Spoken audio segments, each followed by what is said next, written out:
Hello everyone. Today I'd like to share with you a recent development in Chinese company law, especially about shareholders' right to know. This right allows shareholders to access key information about the company's operations, finances, and other matters closely tied to their interests. As a fundamental safeguard, it helps ensure transparency and accountability. Without it, shareholders could be left in the dark, unable to make informed decisions or properly protect their rights. The latest revision of the law enhances how the right can be exercised, making it more accessible and effective in practice. So let's take a closer look at what is changed. 1. What does this right include? Broadly speaking, the shareholders' right to know includes both. One is the active right, such as the right to request information, review company records, make suggestions, and raise questions about company decisions.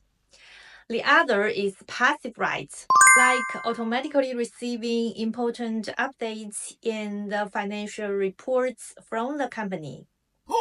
More narrowly, this right often refers specifically to the right to inspect and copy key documents, such as the financial statements, meeting minutes, and accounting records. 2. Big updates in new company law.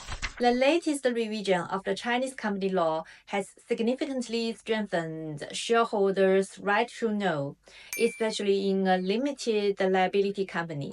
Here are some of the key changes. Expanded access. Shareholders can now expect not just the financial reports, but also accounting vouchers, including original receipts and transaction records. This used to be a legal gray area, but now it is clearly permitted. Professional support allowed.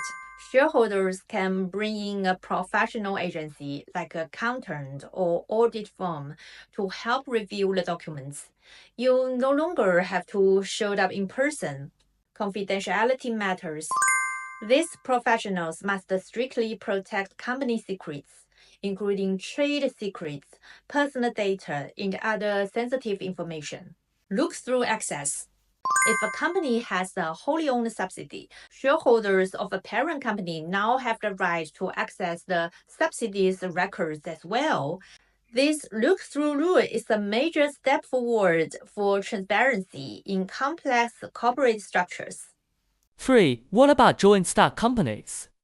In the past, shareholders, especially minority ones, had more limited access in joint stock companies, but the new law helps narrow the gap. Now, if you've had at least 3% of the shares for more than 180 days, you have the right to inspect the company's accounting books and vouchers, just like in a limited liability company. And here's something important. The company cannot raise its threshold in its charter. That means the minority shareholders are now better protected by default. For listed companies, the rules are a bit different. They follow a disclosure-based system guided not only by the company law but also by the security law. So the transparency is wider. It is not just about protecting shareholders, but also about keeping the public and the regulators informed. 4. Some rules about how to request information. If you want to access sensitive materials like accounting records, there are a couple of rules you need to follow. First, you have to submit a written request. Second, you need to explain why you are asking for the information. Now, if the company believes you have an improper purpose, for example, you might use the info to harm the company or leak trade secrets, the company can say no. But here is the key. The company must respond in writing within 15 days, and the company needs to explain the reasons clearly.